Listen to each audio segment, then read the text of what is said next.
Greetings, legislative representatives and other school directors joining us today. It's Tuesday, April 8th. This is our April edition of the Legislative Representative Networks. Thank you so much for joining. I recognize some of you are driving an errand, eating your lunch, working on another computer, et cetera, and that is absolutely and perfectly fine. Multitasking is accepted. This meeting will be recorded, so if there are any little nuggets that you thought you heard but you can't remember, you can go back and listen to it. You can also share it with your colleagues. In addition to that, I would invite you to ask questions at any point throughout the webinar in the chat. Go ahead and just ask your question there. And as soon as I have a chance to take a pause, I will absolutely do so and field your questions. This is called the LegRep Network meeting. The Legislative Network, the Legislative Representative Network has been in existence for, 5 years or so, 4 or 5 years, and we've sort of evolved it to be responsive to your needs. At this point in time, what we do is convene via webinar the second Tuesday of every month at noon. And then always am available to you in the in-between times to answer questions. And while this is called the LegRep Network, it's absolutely open and available to anyone who serves as a school director, because this information is relevant to all of you. So again, thanks for being here. My name's Marissa Rathbone. I'm your Director of Strategic Advocacy, and happy to be able to share this space with you today. So you're probably most interested in what's going on with the legislative session. So I'm going to hold that till the end so I can keep your attention. And I'm going to dig in first to some WSSDA business to make sure that you are all up to speed on what the current WSSDA advocacy calendar includes and what you as a LegRep on your local boards can be doing to be sure you're representing your community as part of WSSDA, your state association. So what I'm going to do is actually help you navigate through the WSSDA website so you can find some of the most pertinent information going on right now. I'm going to enter full screen, and the page that I'm on here is the strategic advocacy page. I just clicked on this upper bar where it says advocacy, and what I would like to do is sort of navigate some of the resources and materials that are here in case you've missed it previously, and then also just to set the conditions for the schedule ahead. While I'm doing this, if you wouldn't mind putting your school district in the chat and the years that you've been on your school board, that way, instead of doing formal introductions, y'all can kind of get to know one another, at least by name, district, and years of service. So while you're doing that, I'm going to point you to this main page and some of the resources that are here. The first thing that I wanted to be sure you were aware of, because it's been released within the last 6 months and it's easy to forget, that we developed in partnership with LegReps across the state a resource tool that helps legislative reps as well as any school director navigate the advocacy process from wherever you are. I'm not going to open this up, but there is a toolkit here that basically is designed to help you say, okay, here's something that I'm struggling with right now, and an answer to the question that I might have. Are you guys going to get out of the house at all today? I love Director Craig. Your kids want to stay in the house. They want to hang out and play. All right, thanks. And then I also wanted to point you to this advocacy rubric. I don't think we've had a chance to actually unpack this during a LegRep network meeting, and so I am going to pull it up and wanted to share from the purpose of this might be helpful for you, especially if you're new and trying to figure out where you should start, or if you're sort of veteran and want to know how to up your advocacy game to the next level. This is a document that put together to basically help you understand wherever you're starting from in terms of your advocacy work, what you can be doing now and what you could be doing next. So if you're just getting started, if it's during the session, you can subscribe to in session. You could attend our Thursday webinars. You could attend this network. Look, you're already winning. You can check this box right here. And you can be thinking ahead to WSSDA's General Assembly, which will be held on September 20th virtually, so you can attend from anywhere in the state. And then also thinking about the annual conference in November, where there will be several opportunities for you to learn about advocacy skill building. So that's just kind of a getting started and a continuing year after year approach.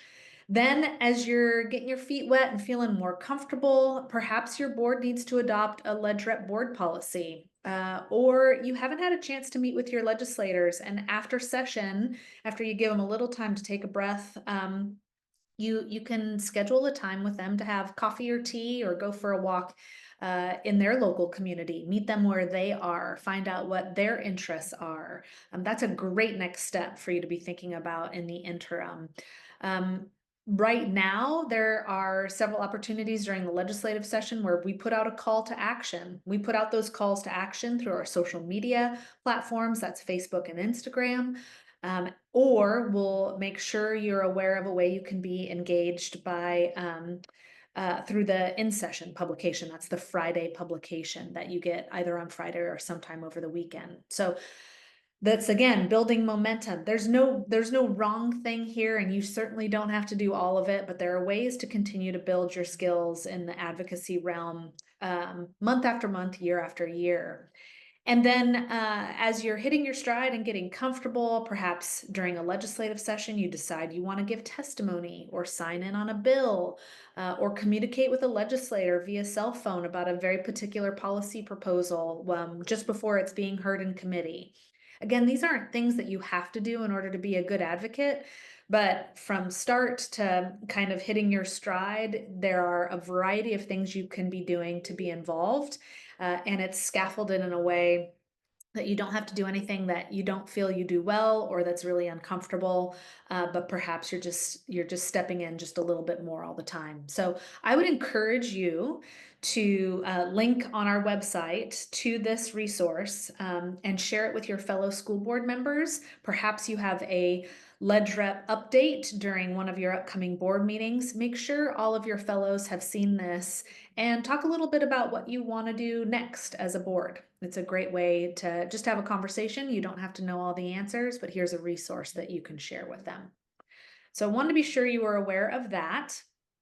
I'm going to go back to our WSSDA website. That's weird.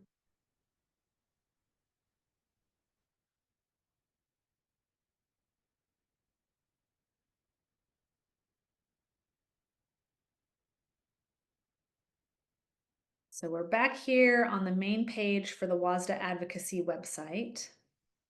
And the next thing, there are several other important links here, but we're going to get to them. One is the WSSDA, the platform, which has all of your member adopted positions, a link to the General Assembly page, which isn't live now, but again, you should note that General Assembly this year will be held virtually on Saturday, September 20th. It will be a full day virtual event.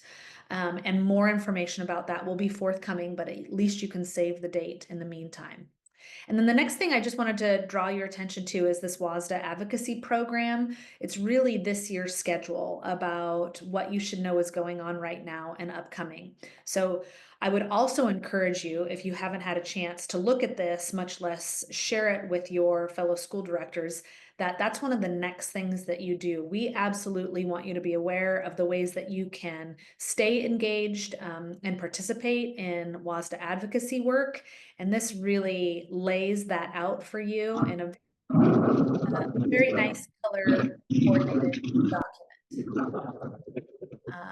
We've got some folks who are unmuted, so I'm just muting them as we go here. Okay, so in front of you, you will see sort of a list of the options that are in chronological order, but then you can go down to the calendar, might be a little bit easier to navigate. It is April. We are right here on this purple. It's April 8th. We're having a LegRep Network meeting. There are always in-session lives on Thursdays at noon. We will have this week's during which we will have a lobbyist who supports the Washington Education Association, Nasue Nishida. She will share a little bit about what's going on in terms of WA advocacy and from their lens where the greatest impacts and opportunities are in these remaining weeks of the legislative session. TBD on the 17th, open to ideas. If there's anything specifically you'd like to be sure we're addressing or guests you'd like to hear from, the in-session live is, there's some potential for that, and I would love to hear your feedback. And then on the 24th, we will have Dan Steele, my job alike over at the Washington Association of School Administrators, give sort of a preliminary what's likely to happen with final budget adoption. And this will be our last in-session live of the legislative session, because following that, the lead session is predicted to end April 27th. And then we, as in government relations staff from all of the education associations, will really be unpacking the budget and what it means in addition to any policies that passed, so that by the end of this week, we'll be able to share with you resources, documents, and sort of an overlay of what happened, both from the policy and also the budget perspective. So we've got 3 in-session lives left. We've also got 3 in-session plus a bill, a session summary, the 4 total left in this session. So that's all noted here and color coordinated with the top. What I really wanted to draw your attention to for the purpose of this portion is that April is the position proposal window. That's this lightly colored yellow or orange here. The window is open now, and what that means is that your boards can submit a board adopted proposal that will go to General Assembly for debate and possible adoption to influence WSSDA's advocacy platform. I'm going to dig into what that is and what that means here in a moment, but I just wanted to, again, draw your attention to the fact the window is open now and closes officially at 11:59 on April 30th. So you have really until the very end of the day on April 30th to submit any proposals through the window that will inform General Assembly discussion. That was what I really wanted to draw your attention to. I'm going to talk a little bit more about that. Just as a quick look ahead, though, I will remind you that we'll stay on schedule for LegRep network meetings the second Tuesday of the month. It looks like I need to make a couple adjustments here on the calendar.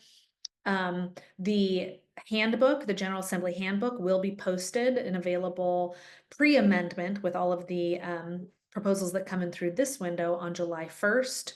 There will be an amendment window where any proposed changes to the proposals in the handbook can come through that first week of August. Then a second version or the final version of the handbook will be released no less than 30 days prior to General Assembly. Again, I need to change this date so it's accurate. It will just be the 20th this year. Then you'll have the opportunity to prioritize the legislative positions that are most important to your board. That informs what legislative priorities exist for the next legislative session. So a quick overview of what's to come in the remaining part of the year, most particularly what's happening right now. Some of you told me that you did not receive the member update that does get sent to all 1,477 locally elected school directors for whom we have an email address. If for some reason your board president or board secretary, whomever communicates with our office about who you are and how to contact you is not up to date, then you may not have received this, but my guess is most of you received this information and it's sitting in a spam folder if you didn't see it already. And if that happened to you, I would encourage you to work with your district's IT department to make sure if there's some sort of filter from emails that are coming from WSSDA, that filter be adjusted so that you can be sure to stay informed with all of these updates and reminders. Generally, an update comes from WSSDA every Thursday or Friday, most Thursdays or Friday, and then sometimes we'll send a special update, and that was true with this particular update because it called attention to a couple things we wanted to be sure you know right now. So one thing to know right now is that there are vacancies on some of the committees across the agency. And this gives you, as a school director, another opportunity to engage at the state level through WSSDA. And I am happy to answer any questions that you might have about these different committees and what they do. I'm not going to go into too much depth right now, but I wanted to let you know that if you are in any of these director areas that show a vacancy, you have the opportunity to submit an interest form that you might want to serve in that capacity. So we've got resolutions committee, annual conference, legislative committee, small schools advisory, and nominating committee. All of these committees play a different role with WSSDA's functions and operations, and we love to get the perspective of all director areas on all of those committees. I will just note that as it relates to legislative committee, we do have someone who represents all of these director areas already, but we have at least two. And for director area two, we have four representatives for the legislative committee. These are important right now because these positions are getting ready to review the position proposals that come through the window. So we want to the best of our ability, have all of those vacancies filled, but again, are grateful for those who currently serve on those committees because we've got great statewide representation for all of our director areas. If you or one of your fellows is interested, you have to submit your interest by clicking on this form and submitting it, and then appointments will be reviewed and recommended to the WSSDA board. And then on April 25th, there will be an official determination of who will fill in those seats, and those individuals will be notified by Tuesday, April 29th. There's a little bit more information about the appointment process if you're so interested in learning. Just making sure. Liza said that she thought the window closed today, so you're feeling so on top of it that you've already submitted your proposals. Yes, Liza, you were the first person to submit a proposal actually on April 1st. So way to be ahead. Yes. You can move on to other things. I know I you've got. have never been so timely in my life for anything. Congratulations. Now you Thank know. you. Yeah, there you go. Um, Okay, so I also just wanted to make sure that you received this. So this is very loud and clear. WSSDA's platform revision window is now open. It's been open since the 1st, and it will remain open until April 30th. I'm going to click on the announcement. Screen sharing is paused, then I'm going to reshare it, just so you can actually see what the form looks like. I want to remind you, this is true every year, but in Washington, in the WSSDA position platform, we already have 233 member adopted positions, and those 233 represent both legislative and permanent positions. They're about equal. There's a little more on the legislative position side of things. As your board is reviewing what already exists, I would encourage you to think about first, what is of interest to our board? Does it already exist in the positions catalog, or is there a position that is directly or loosely related to the thing we're interested in? And could we amend what's already there in order to make it stronger and reflect our full spectrum of interests? The more positions that we have in the platform, the more challenging it is to find what your interests are. A little bit to the effect of, while in some cases the more the merrier, I would actually say the more concise, the more important it weights a position.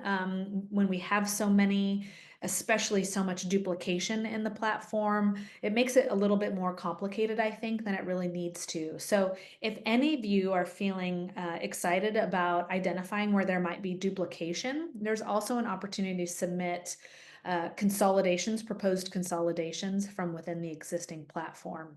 So the types of positions that you can submit are brand new, don't currently exist, amended, so it would propose a change to an existing position, A consolidation that would take two or more of the existing positions and zhuzh them together. And then the fourth opportunity would be to retire an existing position. So if you see a position in there, maybe it's already been achieved or it's so outdated it's really irrelevant, you could submit a proposal to retire one or more of the existing positions. Then all of those proposals are going to get filtered to either the resolutions or legislative committees for consideration. Those committees will give a do pass or a do not pass recommendation. Then all of the proposals, regardless of what kind of recommendation they get from the committees, will go into the General Assembly handbook. Like I said, that handbook will be released on July 1st. Then your board will have an opportunity to look at what types of proposals came in from your fellows statewide. It's a great opportunity for you then to be thinking about how might you weigh in on those proposals as a board at General Assembly in September. And you may see something in there that you want to propose an additional change to. That's what the August 1st through 7th amendment window is for. Amendments can only be accepted for position proposals that are in the handbook, not on any proposals that exist in the platform outside of the handbook. If that's confusing, please go ahead and ask a question and I can clarify. So that's a little bit about what's ahead in terms of position platform and preparing for General Assembly. The timeline is also included here, so you'll see everything's laid out for you. And then the proposal form is linked here. If for any reason you did not receive or cannot find in your spam folder this message that came from WSSDA last week, please let me know and I will forward it to you. And by let me know, I mean send me an email and I will be sure to get it to you. I will put my email in the chat here momentarily. So I'm going to stop share. I'm going to put my email in the chat so that you have it. And you can let me know if you need any of the materials or a link to any of what I just sent or shared with you. The other thing I just note in that message that came out last week is that WSSDA is conducting its regional meetings right now. If you haven't had a chance to attend yet, because it hasn't come to your director area, I would highly encourage you to go. If you've never gone before, I would say some of the greatest values of regional meetings is it gives you a chance to, outside of your own district boardroom, collaborate and connect with not just your own board, but also with board members in neighboring school districts within your director area. It's an opportunity to share strategies that you've tried to help solve problems. You'll get to share some things that work for you. You'll get to learn from your fellows about what's working for them. And it's also just a nice place to have a meal and break bread together. To commiserate a little bit like a healthy group therapy session where you can share some of the things that maybe are keeping you up at night so that you don't feel alone. This work is really hard and sometimes it feels kind of isolating, but you are amongst 1,477 school directors. I can assure you that the difficult experiences you're having in your own boardroom, in your own community, are shared in other communities and boardrooms across the state. Sometimes it's just nice to know you're not alone. And it's also nice to know how other people have handled some of those difficulties because you might be able to employ some of the same strategies. So regional meetings are underway and I would highly encourage you to go if it hasn't yet come to your director area. The last thing I just wanted to be sure you knew how to find before I move on to what's going on with the ledge session is the positions catalog. So I am going to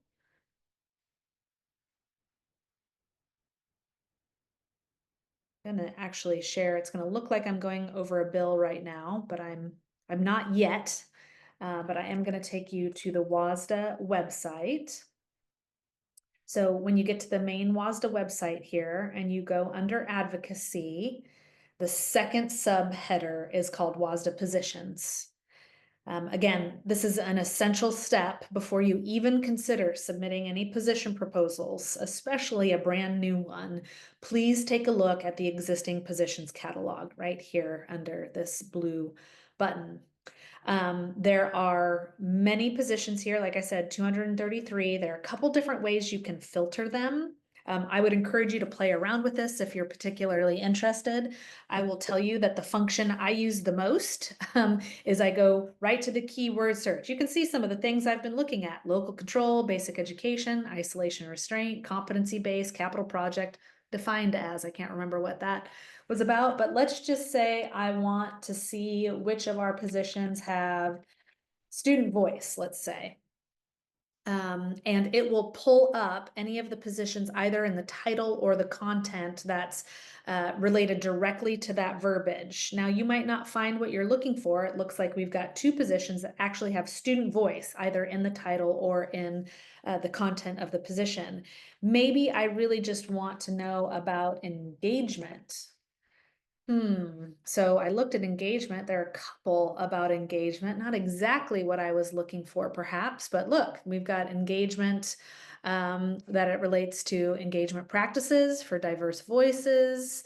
Um, I'm not going to find the exact word here, but you can be assured that engagement is listed somewhere in all of these positions, and we've got quite a few. So anyway, the way in which you do a search is really important because you might need to try a couple different ways the word might be phrased or some synonyms, not synonyms, but synonyms for that word.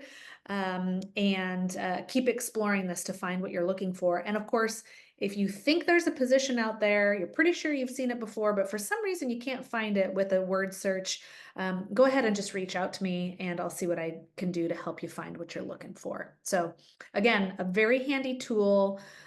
Thanks to Sean Duke and our communications team for developing this several years ago.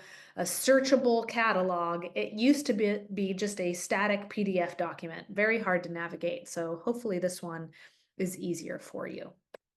Okay, so that's step one before you even consider submitting anything to us. Stop share. I'm going to pause for any questions as it relates to WSSDA advocacy, the position platform, vacancies, regional meetings, so on and so forth. If you have a question, please type it in the chat now. That'll give me a chance to take a sip of water. Okay, you know how to find me if you think of something later. So let's talk about the ledge session. It's happening, still happening.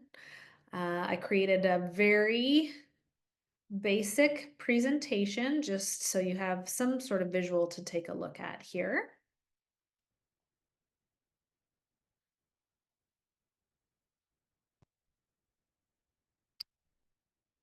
And just a sort of a status check, there are only 19 days remaining of the legislative session. We are in week 13, so we've got the remainder of this week and 2 more weeks ahead, 86 days down behind us.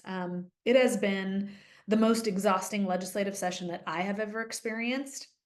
And I know I'm not alone because my colleagues who also advocate on behalf of public education for either different associations or for specific school districts are feeling largely the same way.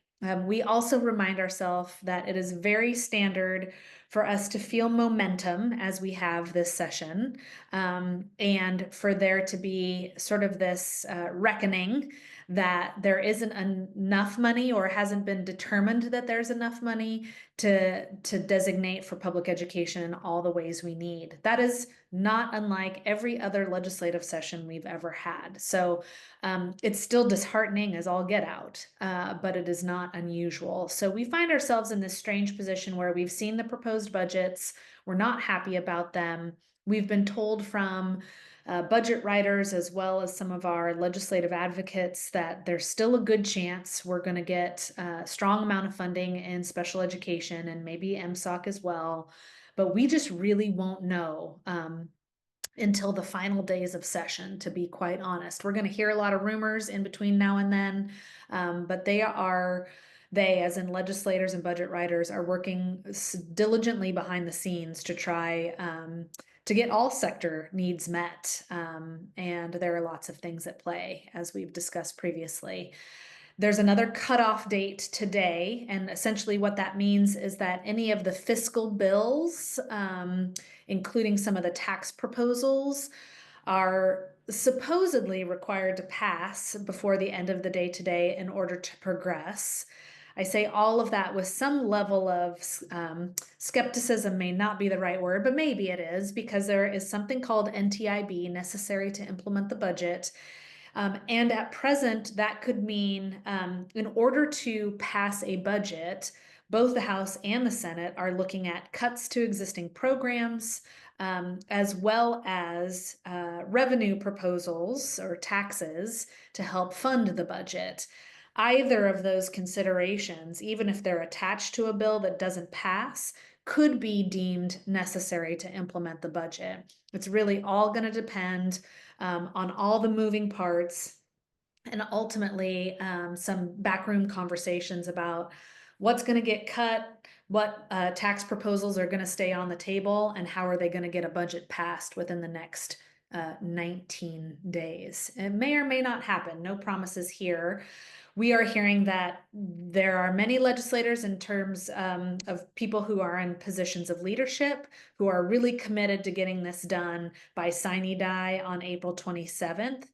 But I will say we will believe it when we see it. There's still a lot that they got to get done in the next 19 days in order for that to be true. We're happy to hear it's not a foregone conclusion there's a special session, but again, I don't really think we'll know for sure until they pass that budget off the floor by midnight on April 27th. That remains to be seen.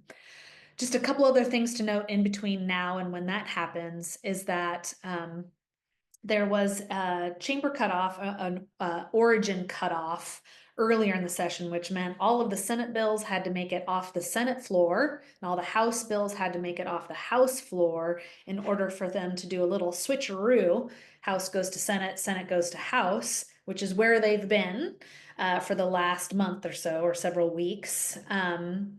And that means at this point, looking at April 16th, which is next Wednesday, all of the Senate bills have to make it off the House floor, and all the House bills have to make it off the Senate floor. So basically, they've made it through this process 2 times. That's very intentional because it's supposed to be hard to pass a bill, because the checks and balances are to assure that bills that become laws are in the best interest of the public. That was the original design of this process, is that it's seen enough eyes and had enough healthy criticism to only be passed if it's necessary and is in the best interest of the citizenship or Washingtonians as a whole. And so lots of things have to go right in order for a bill to make it through this April 16th cutoff. Then what happens is that in most cases, those bills have been amended since they left their house of origin. So they left the House in a certain frame or a certain writing, then they went over to the Senate. It's probable that the Senate mucked around with the House bills and the House mucked around with the Senate bills. And anytime a bill is amended in the opposite chamber, it's got to go back to its house of origin for what they call reconciliation or concurrence. That basically means that the Senate has to agree to whatever changes the House proposed to its bill. Sometimes that happens, but largely the Chamber of Origin is like, we don't like the changes that you made to our bill. We're not going to do that. Here's our counter proposal, and so on and so forth it goes. If it turns out that there is no agreement to the changes that the House has made to the Senate bills and the Senate has made to the House bills, those bills do die. So there are more opportunities for them to continue to fall off of the bill list. However, if there's enough motivation on both sides of the House and Senate, there will probably be some concessions made by both in order to get a bill passed. We don't love what you did, but we'll accept it so long as we can have this thing that we really care about in it. It's much more complicated that, but I'm summarizing for simplicity here. So If that sounds like a lot of things to do in the next 19 days, it is. And like I said, how much they're able to get done by 19 days from now, April 27th, still remains to be seen. Hopefully, they pass a budget that is acceptable to Washingtonians and public education as a whole. I will tell you that starting now and through sort of this concurrence period, there will be some more healthy debates on the House and Senate floor. That's why I've included these links here. If you're interested in watching what they're doing, you can click on these links for live TVW coverage of what's going on. Oh. Okay, somebody's otter got too many words in this AI summary, so they've moved on.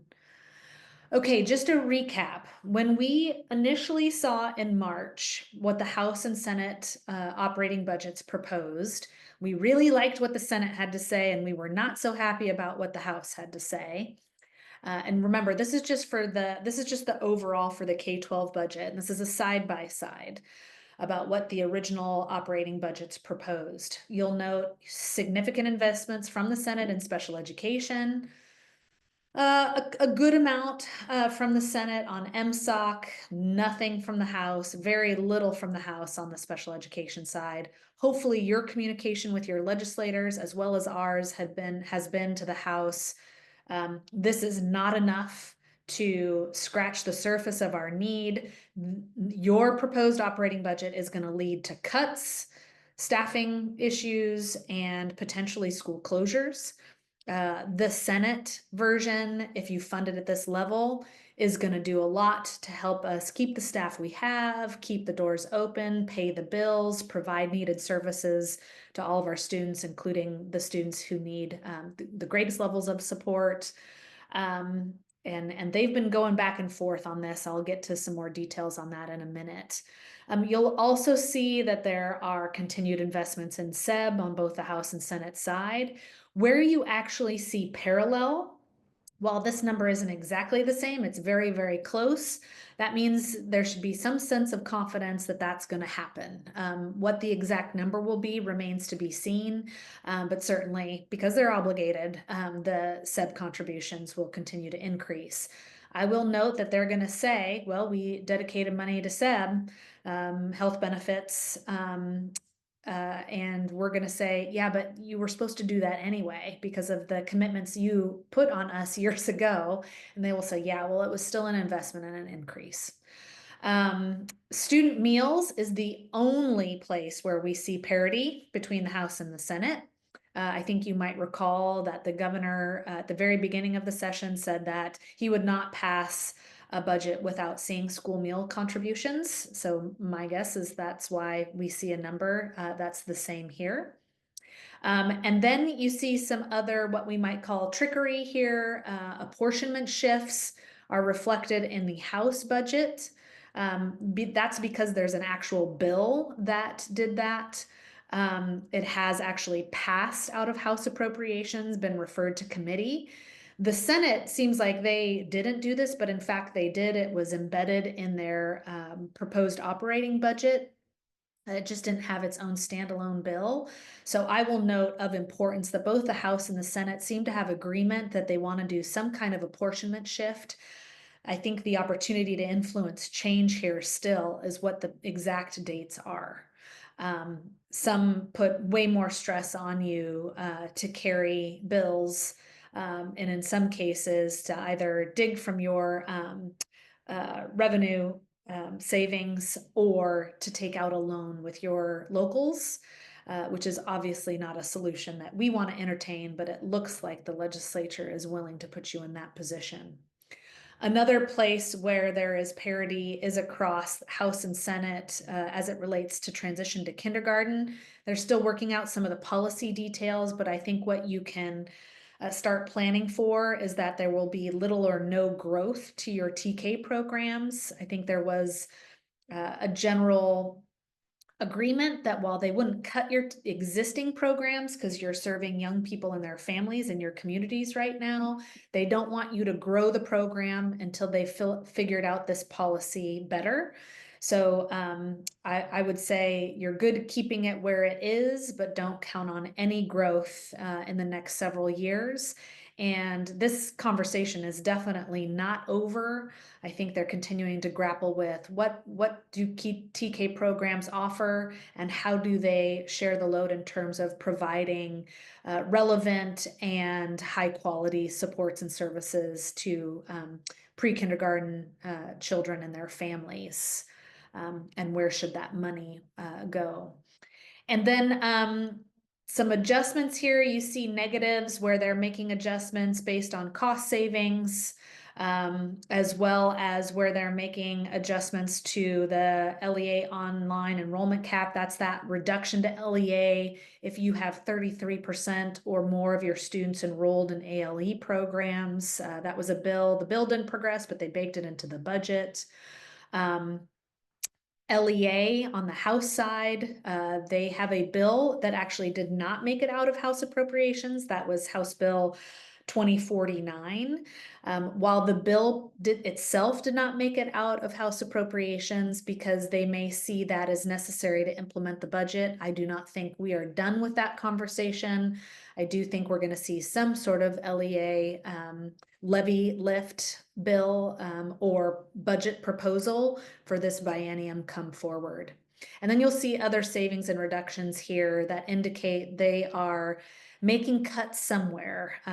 To what degree that will impact your direct services remains to be seen and is definitely embedded in the budget summaries. I'll show you a little bit about how to dig into that. A lot of these cuts are actually coming at the state level. They're pilot programs, they're grant programs, again, which may directly impact you, but probably don't impact all 295 school districts. And yes, there's a comment about disappointment in the shell game. Yes, absolutely. We testified, Dave Larson on behalf of WSSDA testified in opposition to House Bill 2050 last week. That was the apportionment bill on the House side of things. Again, just a reminder that they are sort of playing with the budgets, saving them money, but on the backs of school districts is not a fair way to go about this, especially when there's still some question about to what degree they are going to fund basic education. I wanted to draw your attention to a couple of resources here. I'm not going to go into too much detail on these as we're sort of in a position where these are subject to change. But I did want to show you how to find some resources should you be interested. The Washington State Fiscal Information website is where the budgets get posted when they are adopted.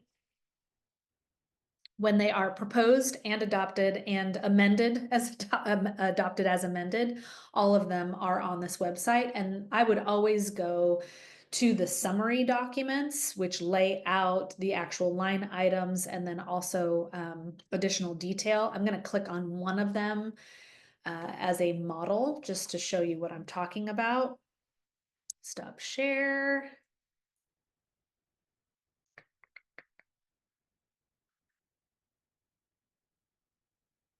So I actually linked it directly to where you to the actual document that you might be most interested in. So this is the Senate version of 5167, which again we really liked at the time because it had the 2.2 billion for special education and the 0.4 million for MSOC. This is over the 4-year outlook. This was what passed out of Ways and Means, and to the most degree, at least as it relates to public education off the Senate floor. I wanted to draw your attention just to the public education side of things. As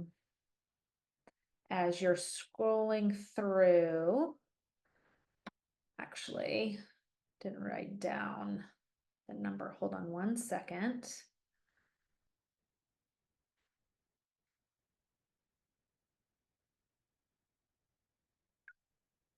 We are going to page 245 on this resource.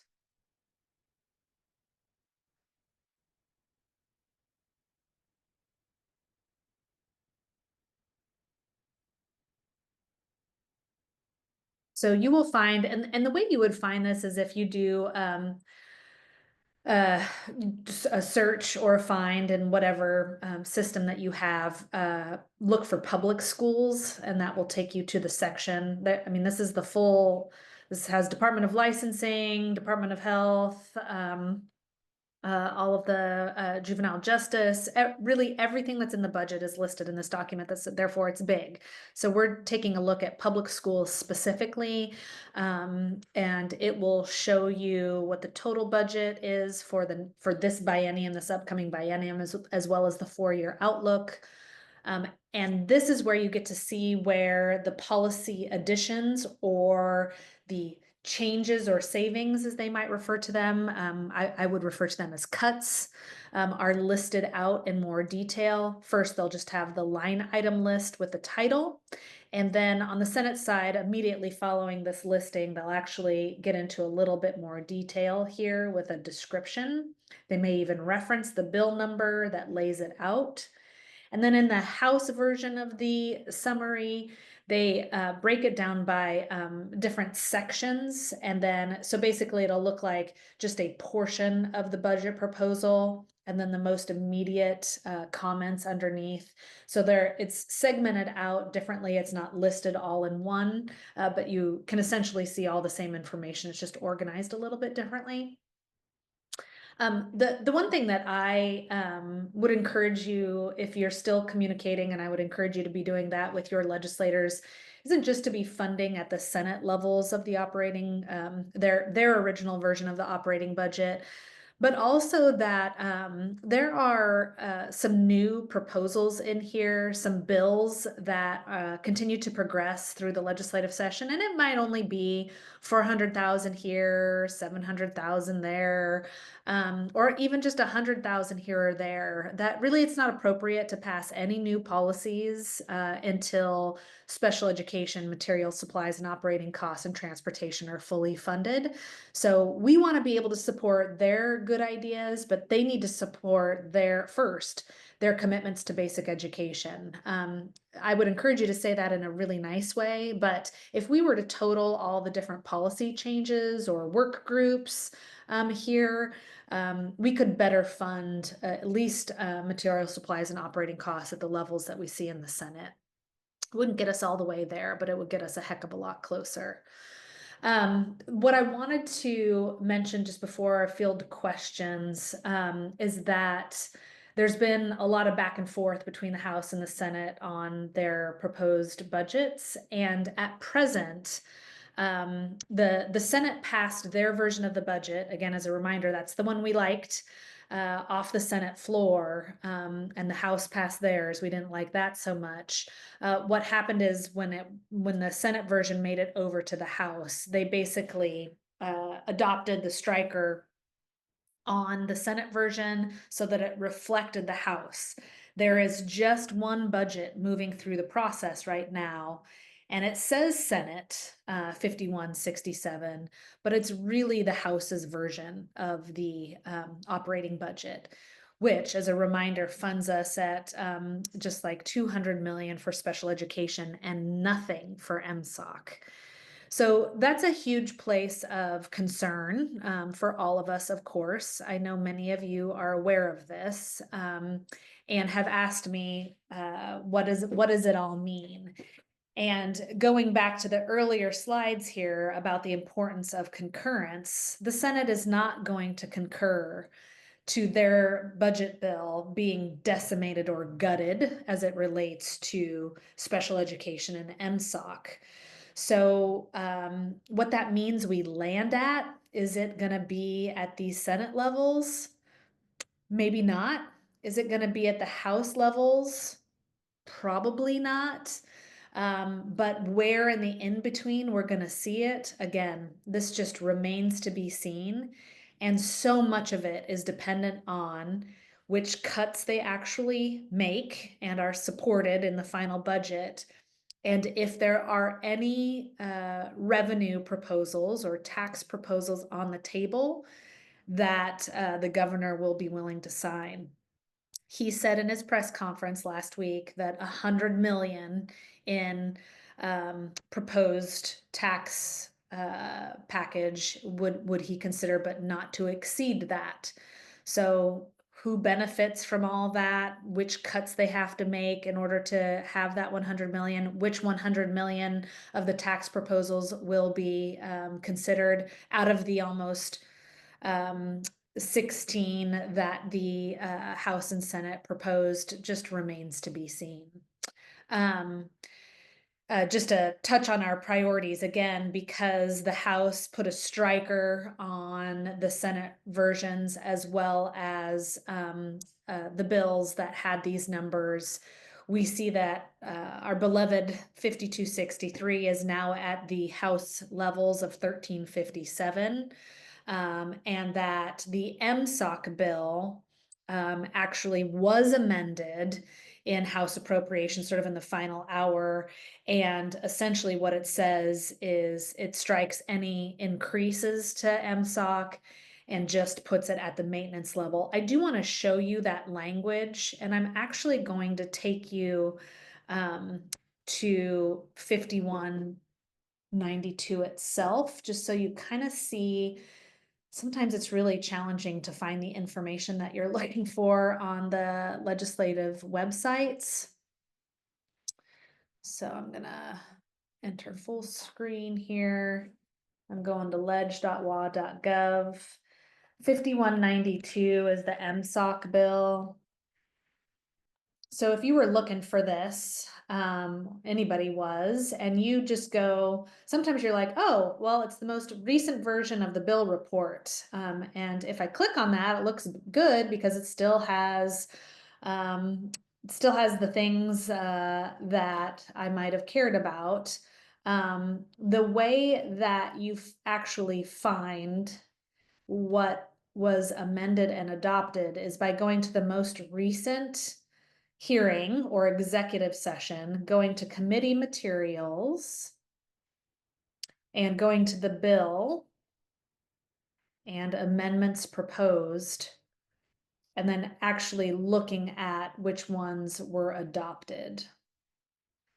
And you will see on this, there's lots of numbers, lots of numbers. What does all that mean? Well, what's the effect? If you go down to the effect statement for these amendments that come through, it kind of tells you what you need to know. It basically, and they're very clear about this. They're not hiding anything here, that it strikes any of the increases to MSOC in the underlying bill and replaces them with an updated MSOC amount just assumed at maintenance level. So that includes the inflationary increases, but nothing beyond that. So obviously we have great concerns about that. You do too.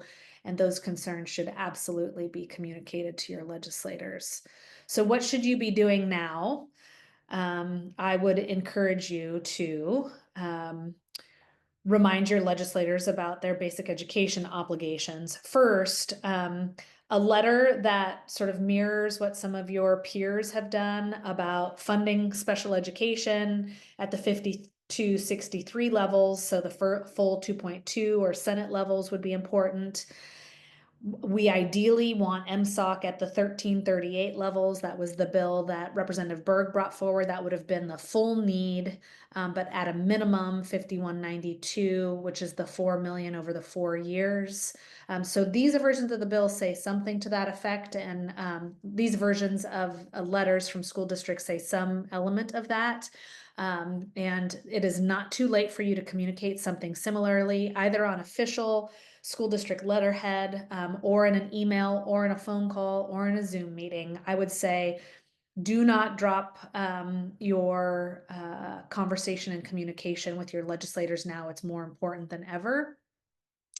And as a part of that, make sure they understand what the ramifications for shifting apportionment dates are to your district. And while it seems like the House was focused on doing this trickery, it really is both the House and the Senate. They have agreement, I think, that they are going to do some sort of apportionment shift. And I think we are looking at a shift in the dates that prevent the most impact to you. And it costs you time in terms of having to reach out to your locals potentially for a short-term or long-term loan. Certainly will cost you interest if you have to do that. none of which we have time or the money for. So please let them know that this does not save any money in the long run and costs locals the most. And then I've brought this up before. This is still underway. This amendment to the House budget, although we're moving with the Senate budget. They are still looking at releasing the legislature from having to fund any proposed operating or proposed rules from the Board of Health that will cost you money.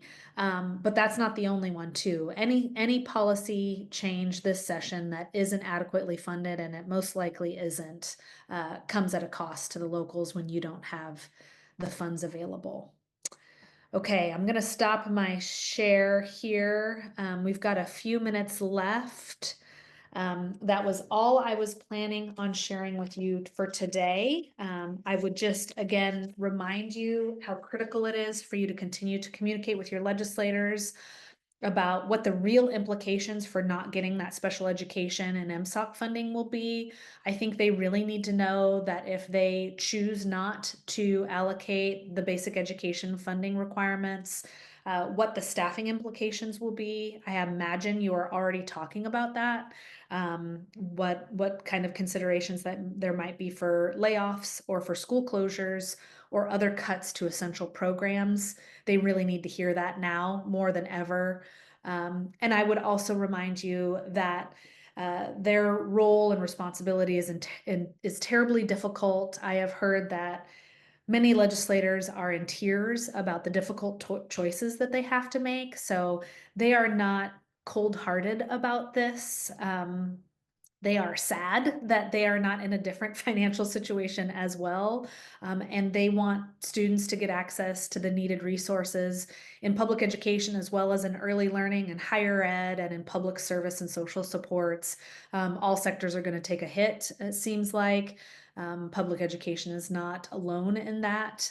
So just be cognizant of that heart piece as you're having conversations with them, that they're in a difficult situation too, just like we are. So I'll leave it at that. I don't see any questions in the chat. I am so grateful for everything that you all do. It is not easy work. It is important work. We need to keep pushing. And I am here if you need anything.